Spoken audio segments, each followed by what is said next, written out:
Want અને want to માં ઘણીવાર તકલીફ ઊભી થાય છે કે ઘણીવાર વોન્ટની જગ્યાએ વોન્ટ ટુ મૂકી દે કે આ વોન્ટ ટુની જગ્યાએ વોન્ટ મૂકી દે, પણ આવું ન થાય એના માટે આ એક કન્સેપ્ટ સમજી લ્યો.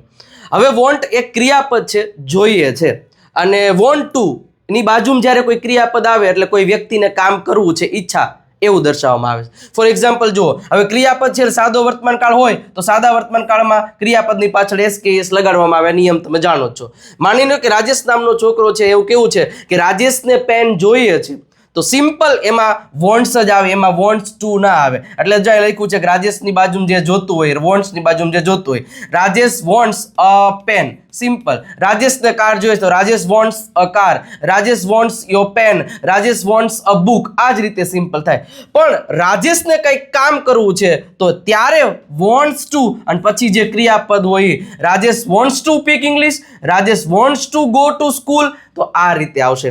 સેમ વસ્તુ આઈ વી યુ ધે હોય તો એમાં સિમ્પલ વોન્ટ અને વોન્ટ ટુ લાગશે. For example, I want to dance અથવા તો આઈ વોન્ટ અ ચેર. આ જ રીતે વાક્ય બનશે. હવે આવું તમને એક એક્ઝામ્પલ આપું કે તેઓને રૂમ સાફ કરવો છે, તો આનું અંગ્રેજી શું થાય?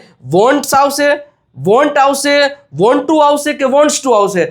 આનું આખું વાક્ય તમારે બનાવીને મને કોમેન્ટ સેક્શનમાં કહેવાનું છે. આવી જ રીતે અંગ્રેજી શીખવા માટે ફોલોનું બટન દબાવી દેજો.